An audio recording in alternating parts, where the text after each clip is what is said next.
ओम श्री कृष्णाय नमः। बोलिए श्रीमद् भागवत महापुराण की जय। इससे पहले की वीडियो में तीर्थ यात्रा पर गए हुए विदुर जी को जब मार्ग में उद्धव जी मिले तो उन्होंने विदुर जी को जहां पांडवों का पूरी पृथ्वी पर एक छत्र राज्य करने का सुखद समाचार दिया, वहीं दूसरी ओर भगवान श्री कृष्ण के निज धाम वापस लौट जाने का दुखद समाचार भी दिया। उसके बाद दोनों ने मिलकर श्री कृष्ण की बहुत सारी लीलाओं का स्मरण किया और फिर उद्धव जी श्री कृष्ण की आज्ञा अनुसार बद्री का आश्रम को चले गए। इसके पश्चात सिद्ध शिरोमणि विदुर जी यमुना तट से चलकर कुछ दिनों में गंगा जी के किनारे जा पहुँचे, जहाँ श्री मैत्रेयी जी विराजमान थे।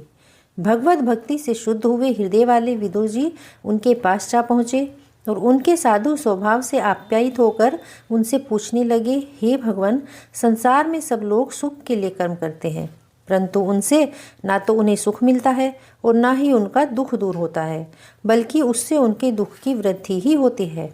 अतः इस विषय में क्या करना उचित है, यह आप कृपा करके मुझे बताइए। जो लोग दुर्भाग्यवश भगवान श्री कृष्ण से विमुख, अधर्मपरायण और अत्यंत दुखी हैं, उन पर कृपा करने के लिए ही आप जैसे भाग्यशाली भगवत भक्त संसार में विचरा करते हैं।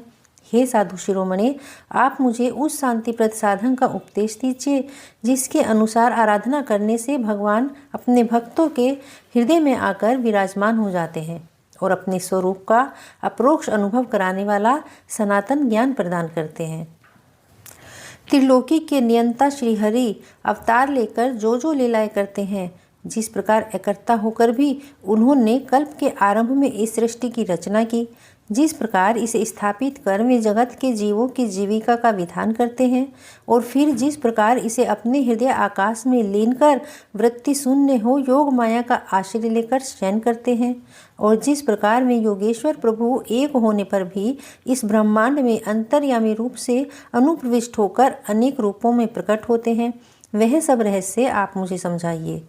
ब्राह्मण, गौ और देवताओं के कल्याण के लिए जो अनेकों अवतार धारण करके लीला से ही नाना प्रकार के दिव्य कर्म करते हैं, वह भी हमें सुनाइए। यशस्वियों के मुकुटमणि श्री हरि के लीला अमृत का पान करते करते हमारा मन तृप्त ही नहीं होता। हमें यह भी सुनाइए कि उन समस्त लोकपतियों के स्वामी श्री हरि ने इन लोकों, लोकपालों और लोकालोक पर्वत से बाहर के भागों को, जिनमें ये सब प्रकार के प्राणियों के अधिकार अनुसार भिन्न भिन्न भेद प्रतीत हो रहे हैं, किन तत्वों से रचा है। हे द्विजवर, उन विश्वकर्ता स्वयंभू श्री नारायण ने अपनी प्रजा के स्वभाव, कर्म, रूप और नामों के भेद की किस प्रकार रचना की है। हे भगवान, मैंने श्री व्यास जी के मुख से ऊंच नीच वर्णों के धर्म तो कई बार सुने हैं, किंतु अब श्री कृष्ण की कथा अमृत के प्रवाह को छोड़कर अन्य सभी धर्मों से मेरा चित्त ऊब गया है। यह भगवत कथा की रुचि श्रद्धालु पुरुषों के हृदय में जब बढ़ने लगती है, तब अन्य विषयों से उसे विरक्त कर देती है। वह भगवत चरणों के निरंतर चिंतन से आनंद मग्न हो जाता है और उस पुरुष के सभी दुखों का तत्काल अंत हो जाता है। मुझे तो उन शोचनीय अज्ञानी पुरुषों के लिए भी खेद होता है जो अपने पिछले पापों के कारण श्री हरि की कथाओं से विमुख रहते हैं। हे मैत्रेयी जी, आप तो दीनों पर कृपा करने वाले हैं, अतः भौरे जैसे फूलों में से रस निकाल लेते हैं, उसी प्रकार इन लौकिक कथाओं में से इनकी सारभूता परम कल्याणकारी श्री हरि की कथाएं छांटकर आप हमारे कल्याण के लिए हमें सुनाइए। उन सर्वेश्वर ने संसार की उत्पत्ति, स्थिति और संहार करने के लिए अपनी माया शक्ति को स्वीकार कर राम, कृष्ण आदि अवतारों के द्वारा जो अनेक अलौकिक लीलाएं की हैं, वे सब आप मुझे सुनाइए। श्री सुखदेव जी कहते हैं, जब विदुर जी ने जीवों के कल्याण के लिए इस प्रकार प्रश्न किया, तब मुनिश्रेष्ठ भगवान मैत्रेयी जी ने उनकी बहुत बड़ाई करते हुए उनसे कहा। वे बोले, हे साधु स्वभाव विदुर जी, आपने सब जीवों पर अत्यंत अनुग्रह करके यह बड़ी ही अच्छी बात पूछी है। आपका चित्त तो सर्वदा श्री भगवान में ही लगा रहता है, तथापि इससे संसार में भी आपका बहुत सुयश फैलेगा। आप श्री व्यास जी के औरस पुत्र हैं, इसलिए आपके लिए यह कोई बड़ी बात नहीं कि आप अनन्य भाव से सर्वेश्वर श्रीहरि के ही आश्रित हो गए हैं। आप प्रजा को दंड देने वाले भगवान यम ही तो हैं। मांडव्य ऋषि का श्राप होने के कारण ही आपने श्री व्यास जी के द्वारा उनके भाई विचित्रवीर्य की भोग पत्नी दासी के गर्भ से जन्म लिया है। आप सर्वदा ही श्री भगवान और उनके भक्तों को अत्यंत प्रिय हैं। इसलिए भगवान निज धाम पधारते समय मुझे आपको ज्ञानोपदेश करने की आज्ञा दे गए हैं। इसलिए अब मैं जगत की उत्पत्ति, स्थिति और लय के लिए योग माया के द्वारा विस्तारित हुई भगवान की विभिन्न लीलाओं का क्रम से वर्णन करता हूँ। सृष्टि रचना के पूर्व समस्त आत्माओं के आत्मा एक पूर्ण परमात्मा ही थे। न दृष्टा था न दृश्य, क्योंकि उस समय उनकी अकेले रहने की ही इच्छा थी। वे ही दृष्टा होकर देखने लगे, परंतु उन्हें दृश्य नहीं दिखाई पड़ा, क्योंकि उस समय वे अद्वितीय रूप से प्रकाशित हो रहे थे। ऐसी अवस्था में वे अपने को असत के समान समझने लगे। वस्तुतः वे असत नहीं थे, क्योंकि उनकी शक्तियाँ तो सिर्फ सोई थी, उनके ज्ञान का लोप नहीं हुआ था। यह दृष्टा और दृश्य का अनुसंधान करने वाली शक्ति ही माया है। हे महाभाग विदुर जी, इस भावाभाव रूप अनिर्वचनीय माया के द्वारा ही भगवान ने इस विश्व का निर्माण किया है। काल शक्ति से जब यह त्रिगुणमयी माया इक्षोभ को प्राप्त हुई, तब उन इंद्रियातीत चिन्मय परमात्मा ने अपने अंश पुरुष रूप से उसमें चिदाभास रूप बीज स्थापित किया। तब काल की प्रेरणा से उस अव्यक्त माया से महतत्व प्रकट हुआ। वह मिथ्या अज्ञान का नाशक होने के कारण विज्ञान स्वरूप और अपने में सूक्ष्म रूप से स्थित प्रपंच की अभिव्यक्ति करने वाला था। फिर चिदाभास गुण और काल के अधीन उस महतत्व ने भगवान की दृष्टि पड़ने पर इस विश्व की रचना के लिए अपना रूपांतर किया। महतत्व के विकृत होने पर अहंकार की उत्पत्ति हुई, जो कार्य, कारण और कर्ता के रूप होने के कारण भूत, इंद्रिय और मन का कारण है। वह अहंकार सात्विक, राजस और तामस 3 प्रकार का है। अतः सात्विक अहंकार से मन और जिनसे विश्व का ज्ञान होता है वे इंद्रियों के अधिष्ठाता देवता हुए। तेजस अहंकार से ज्ञान इंद्रियां और कर्मेंद्रियां हुई तथा तामस अहंकार से सूक्ष्म भूतों का कारण शब्द तन्मात्र हुआ और उससे दृष्टांत रूप से आत्मा का बोध कराने वाला आकाश उत्पन्न हुआ। भगवान की दृष्टि जब आकाश पर पड़ी तब उससे फिर काल, माया और चिदाभास के योग से वायु की उत्पत्ति हुई। अत्यंत बलवान वायु ने आकाश के सहित विकृत होकर रूप तन्मात्र की रचना की और उससे संसार का प्रकाशक तेज उत्पन्न हुआ। फिर परमात्मा की दृष्टि पड़ने पर वायु युक्त तेज ने काल, माया और चिदंश के योग से विकृत होकर जल को उत्पन्न किया। तदनंतर तेज से युक्त जल ने ब्रह्मा का दृष्टिपात होने पर काल, माया और चिदंश के योग से गंध गुणमयी पृथ्वी को उत्पन्न किया। ये महतत्व आदि के अभिमानी विकार, विक्षेप और देवगण श्री भगवान के ही अंश हैं, किंतु पृथक पृथक रहने के कारण जब वे विश्व रचना रूप अपने कार्य में सफल नहीं हुए तब हाथ जोड़कर भगवान से कहने लगे, हे देव, हम आपके चरण कमलों की वंदना करते हैं। हे जगतकर्ता जगदीश्वर, इस संसार में ताप त्रय से व्याकुल होने के कारण जीवों को जरा भी शांति नहीं मिलती। इसलिए ही भगवान, हम आपके चरणों की ज्ञानमयी छाया का आश्रय लेते हैं। हम आपके चरण कमलों की उस चौकी का आश्रय ग्रहण करते हैं जिसे भक्तजन श्रद्धा और श्रवण कीर्तन आदि रूप भक्ति से परिमार्जित अंतःकरण में धारण करके वैराग्य पुष्ट ज्ञान के द्वारा परम धीर हो जाते हैं। हे ईश्वर, आप संसार की उत्पत्ति, स्थिति और संहार के लिए ही अवतार लेते हैं। अतः हम सब आपके उन चरण कमलों की शरण लेते हैं जो अपना स्मरण करने वाले भक्तजनों को अभय कर देते हैं। हे आदिदेव, आपने सृष्टि रचना की इच्छा से हमें त्रिगुण में रचा है, इसलिए विभिन्न स्वभाव वाले होने के कारण हम आपस में मिल नहीं पाते और इसी से आपकी क्रीड़ा के साधन रूप ब्रह्मांड की रचना करके उसे आपको समर्पित करने में असमर्थ हो रहे हैं। अतः हे जन्म रहित भगवान, जिससे हम ब्रह्मांड रचकर आपको सब प्रकार के भोग समय पर समर्पित कर सकें और जहाँ स्थित होकर हम भी अपनी योग्यता के अनुसार अन्न ग्रहण कर सके तथा ये सब जीव भी सब प्रकार की विघ्न बाधाओं से दूर रहकर हम और आप दोनों को भोग समर्पित करते हुए अपना अपना अन्न भक्षण कर सकें, ऐसा कोई उपाय बताइए। हे परमात्मा देव, महतत्व आदि रूप हम देवगण जिस कार्य के लिए उत्पन्न हुए हैं उसके संबंध में हम क्या करें। हे देव, हम पर आप ही अनुग्रह करने वाले हैं, इसलिए ब्रह्मांड रचना के लिए आप हमें क्रिया शक्ति के सहित अपनी ज्ञान शक्ति भी प्रदान कीजिए। श्री मैत्रेय जी ने कहा, सर्वशक्तिमान भगवान ने जब देखा कि आपस में संगठित न होने के कारण ये मेरी महतत्व आदि शक्तियाँ विश्व रचना के कार्य में असमर्थ हो रही हैं, तब वे काल शक्ति को स्वीकार करके एक साथ ही महतत्व, अहंकार, पंचभूत, पंच तन्मात्रा और मन सहित 11 इंद्रियां, इन 23 तत्वों के समुदाय में प्रविष्ट हो गए। उनमें प्रविष्ट होकर उन्होंने जीव के सोए हुए अदृष्ट को जागृत किया और परस्पर विलग हुए उस तत्व समूह को अपनी क्रिया शक्ति के द्वारा आपस में मिला दिया। इस प्रकार जब भगवान ने अदृष्ट को कार्योन्मुख किया, तब उस 23 तत्वों के समूह ने भगवान की प्रेरणा से अपने अंशों द्वारा आदि पुरुष विराट को उत्पन्न किया। अर्थात जब भगवान ने अंश रूप से अपने उस शरीर में प्रवेश किया, तब वह विश्व रचना करने वाला महतत्व आदि का समुदाय एक दूसरे से मिलकर परिणाम को प्राप्त हुआ और यह तत्वों का परिणाम ही विराट पुरुष है, जिसमें यह चराचर जगत विद्यमान है। जल के भीतर जो अंड रूप आश्रय स्थान था, उसमें वह हिरण्य में विराट पुरुष संपूर्ण जीवों को साथ लेकर 1000 दिव्य वर्षों तक रहा। यह विराट पुरुष ही प्रथम जीव होने के कारण समस्त जीवों का आत्मा, जीव रूप होने के कारण परमात्मा का अंश और प्रथम अभिव्यक्त होने के कारण भगवान का आदि अवतार है। यह संपूर्ण भूत समुदाय इसी में प्रकाशित होता है। फिर विश्व की रचना करने वाले भगवान ने उनकी वृत्तियों को जगाने के लिए अपने चेतन रूप तेज से उस विराट पुरुष को जागृत किया। उसके जागृत होते ही देवताओं के लिए कितने स्थान प्रकट हुए, अब यह बतलाता हूँ, सुनो। विराट पुरुष के पहले मुख प्रकट हुआ, उसमें लोकपाल अग्नि अपने अंश वाग इंद्रिय के समेत प्रविष्ट हो गया, जिससे यह जीव बोलता है।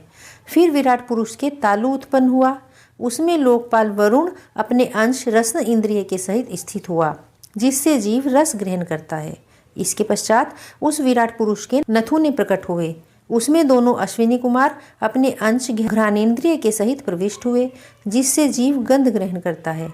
इसी प्रकार जब उस विराट देह में आंखें प्रकट हुई, तब उनमें अपने अंश नेत्रेंद्रिय के सहित लोकपति सूर्य ने प्रवेश किया, जिस नेत्रेंद्रिय से पुरुष को विविध रूपों का ज्ञान होता है।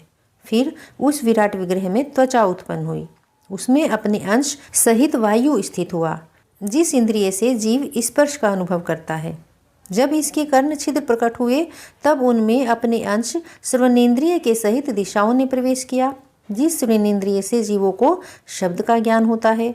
फिर विराट शरीर से चर्म उत्पन्न हुआ, उसमें अपने अंश रोमों के सहित ओष्ठियाँ स्थित हुई, जिन रोमों से जीव खुजली आदि को अनुभव करता है। अब उसके लिंग उत्पन्न हुआ, अपने इस आश्रय में प्रजापति ने अपने अंश वीर्य के सहित प्रवेश किया, जिससे जीव आनंद का अनुभव करता है। फिर विराट पुरुष के गुदा प्रकट हुई, उसमें लोकपाल मित्र ने अपने अंश वायु इंद्र के सहित प्रवेश किया, इससे जीव मल त्याग करता है। इसके पश्चात उसके हाथ प्रकट हुए, उनमें अपनी ग्रहण त्याग रूपा शक्ति के सहित देवराज इंद्र ने प्रवेश किया। इस शक्ति से जीव अपनी जीविका प्राप्त करता है। जब इसके चरण उत्पन्न हुए, तब उनमें अपनी शक्ति गति के सहित लोकेश्वर विष्णु ने प्रवेश किया। इस गति शक्ति द्वारा जीव अपने गंतव्य स्थान पर पहुंचता है। फिर इसकी बुद्धि उत्पन्न हुई, अपने इस स्थान में अपने अंश बुद्धि शक्ति के साथ वाक्पति ब्रह्मा ने प्रवेश किया। इस बुद्धि शक्ति से जीव ज्ञातव्य विषयों को जान सकता है। फिर इसमें हृदय प्रकट हुआ, उसमें अपने अंश मन के सहित चंद्रमा स्थित हुआ। इस मन शक्ति के द्वारा जीव संकल्प, विकल्प आदि रूप विकारों को प्राप्त होता है। तत्पश्चात विराट पुरुष में अहंकार उत्पन्न हुआ, इस अपने आश्रय में क्रिया शक्ति सहित अभिमान ने प्रवेश किया। इससे जीव अपने कर्तव्य को स्वीकार करता है। अब उसमें चित्त प्रकट हुआ, उसमें चित्त शक्ति के सहित महतत्व स्थित हुआ। इस चित्त शक्ति से जीव विज्ञान को उपलब्ध करता है। इस विराट पुरुष के सिर से स्वर्गलोक, पैरों से पृथ्वी और नाभि से अंतरिक्ष उत्पन्न हुआ। इनमें क्रमशः सत्य, रज और तम, इन 3 गुणों के परिणाम स्वरूप देवता, मनुष्य और प्रेत आदि देखे जाते हैं। इनमें देवता लोग अपने सत्गुण की अधिकता के कारण स्वर्गलोक में, मनुष्य उनके उपयोगी, गौ आदि जीव रजोगुण की प्रधानता के कारण पृथ्वी में तथा तमोगुणी स्वभाव वाले होने से रुद्र के पार्षदगण दोनों के बीच में स्थित भगवान के नाभि स्थानीय अंतरिक्ष लोक में रहते हैं। हे विदुर जी, वेद और ब्राह्मण भगवान के मुख से प्रकट हुए। मुख से प्रकट होने के कारण ही ब्राह्मण सब वर्णों में श्रेष्ठ और सबका गुरु है। उनकी भुजाओं से क्षत्रिय और उसका अवलंबन करने वाला क्षत्रिय वर्ण उत्पन्न हुआ, जो विराट भगवान का अंश होने के कारण जन्म लेकर सब वर्णों की चोर आदि उपद्रवों से रक्षा करता है। भगवान की दोनों जांघों से सब लोगों का निर्वाह करने वाली वैश्य वृत्ति उत्पन्न हुई और उन्हीं से वैश्य वर्ण का प्रादुर्भाव हुआ। यह वर्ण अपनी वृत्ति से सब जीवों की जीविका चलाता है। फिर सब धर्मों की सिद्धि के लिए भगवान के चरणों से सेवा वृत्ति प्रकट हुई और उन्हीं से पहले पहल उस वृत्ति का अधिकारी शूद्र वर्ण भी प्रकट हुआ, जिसकी वृत्ति से श्री हरि प्रसन्न हो जाते हैं। ये चारों वर्ण अपनी अपनी वृत्तियों के सहित जिनसे उत्पन्न हुए हैं, उन अपने गुरु श्री हरि का अपने अपने धर्मों से चित्त शुद्धि के लिए श्रद्धापूर्वक पूजन करते हैं। हे विदुर जी, यह विराट पुरुष काल, कर्म और स्वभाव शक्ति से युक्त भगवान की योग माया के प्रभाव को प्रकट करने वाला है। इसके स्वरूप का पूरा पूरा वर्णन करने का साहस कौन कर सकता है? तथापि हे प्यारे विदुर जी, अन्य व्यवहारिक चर्चाओं से अपवित्र हुई अपनी वाणी को पवित्र करने के लिए और जैसी मेरी बुद्धि है और जैसा मैंने अपने गुरुमुख से सुना है, वैसा श्रीहरि का सुयश वर्णन करता हूँ। महापुरुषों का मत है कि पुण्य श्लोक शिरोमणि श्रीहरि के गुणों का गान करना ही मनुष्यों की वाणी का तथा विद्वानों के मुख से भगवत कथा अमृत का पान करना ही उनके कानों का सबसे बड़ा लाभ है। हे वत्स, हम ही नहीं, आदि कवि श्री ब्रह्मा जी ने 1000 दिव्य वर्षों तक अपनी योग परिपक्व बुद्धि से विचार किया, तो भी क्या वे भगवान की अमित महिमा का पार पा सके? इसलिए भगवान की माया बड़े बड़े मायावियों को भी मोहित कर देने वाली है। उसकी चक्कर में चालने वाली चाल अनंत है, अतः स्वयं भगवान भी उसका था नहीं लगा सकते, फिर दूसरों की तो बात ही क्या है।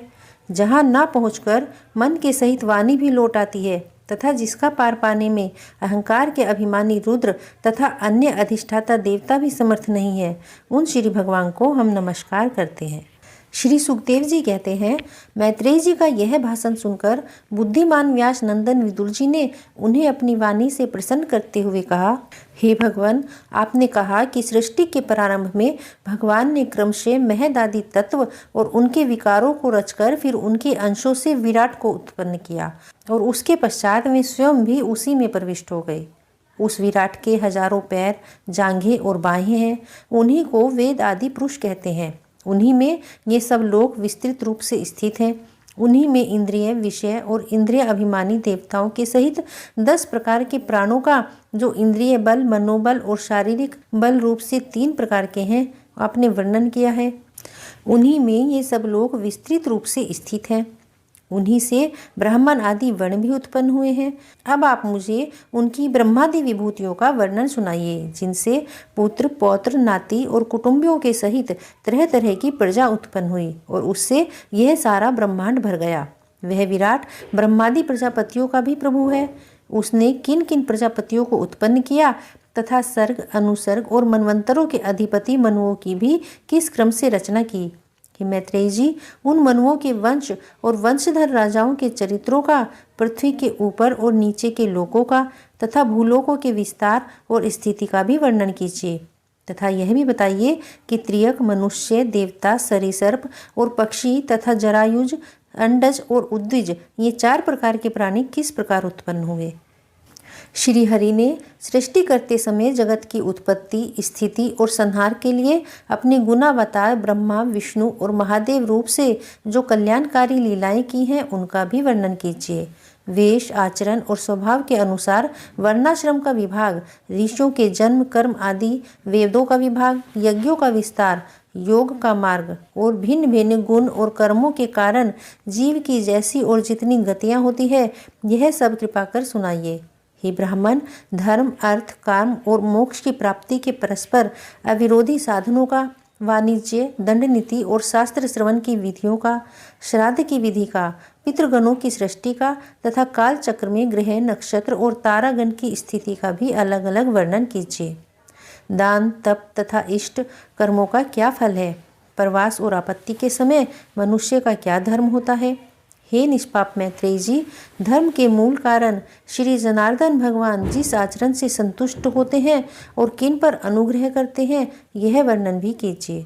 हे द्विजवर, दीन वत्सल गुरुजन अपने अनुगत शिष्यों और पुत्रों को बिना पूछे भी उनके हित की बात बतला दिया करते हैं।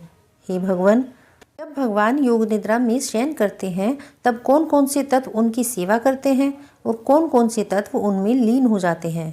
हे पवित्र आत्मन, विद्वानों ने उस ज्ञान की प्राप्ति के क्या क्या उपाय बतलाए हैं, क्योंकि मनुष्य को ज्ञान, भक्ति अथवा वैराग्य की प्राप्ति अपने आप तो हो नहीं सकती। हे ब्राह्मण, माया मोह के कारण मेरी विचार दृष्टि नष्ट हो गई है। मैं अज्ञ हूँ और आप मेरे परम सुहृद हैं, इसलिए श्री हरि की लीला का ज्ञान प्राप्त करने की इच्छा से मैंने जो प्रश्न किए हैं उनका उत्तर मुझे दीजिए। श्री सुखदेव जी कहते हैं, हे राजन, जब कुरुश्रेष्ठ विदुर जी ने मुनिवर मैत्रेय जी से इस प्रकार पुराण विषयक प्रश्न किए तब भगवत चर्चा के लिए प्रेरित किए जाने के कारण वे बड़े प्रसन्न हुए और मुस्कुराकर उनसे कहने लगे, हे विदुर जी, आप भगवत भक्तों में प्रधान लोकपाल यमराज ही हैं। आपके पुरुवंश में जन्म लेने के कारण यह वंश साधु पुरुषों के लिए भी सेव्य हो गया है। धन्य है आप, निरंतर पद पद पर श्रीहरि की कीर्तिमयी माला को नित्य नूतन बना रहे हैं। अब मैं विषय सुख की कामना से महान दुख को मोल लेने वाले पुरुषों की दुख निवृत्ति के लिए श्रीमद् भागवत पुराण प्रारंभ करता हूँ, जिसे स्वयं श्री शंकरशन भगवान ने सनकादि ऋषियों को सुनाया था और फिर सनत कुमार जी ने इसे परम व्रतशील सांख्यायन मुनि को सुनाया। उनके प्रश्न करने पर परमहंसों में प्रधान श्री सांख्यायन जी को जब भगवान की विभूतियों का वर्णन करने की इच्छा हुई तब उन्होंने इसे अपने अनुगत शिष्य हमारे गुरु श्री पाराशर जी को और बृहस्पति जी को सुनाया। इसके पश्चात परम दयालु पाराशर जी ने पुलस्त्य मुनि के कहने से वह आदि पुराण मुझे सुनाया। हे वत्स, श्रद्धालु और सदा अनुगत देखकर अब वही पुराण मैं तुम्हें सुनाता हूँ। आज की कथा यही समाप्त करते हैं। आपको यह कथाएं कैसी लग रही हैं कमेंट करके मुझे अवश्य बताइएगा, और अगर आपने मेरा चैनल सब्सक्राइब नहीं किया है तो कर लीजिए, जिससे आप पूरी भागवत कथा का रसपान सरलता से कर सकें। जय श्री कृष्णा, राधे राधे।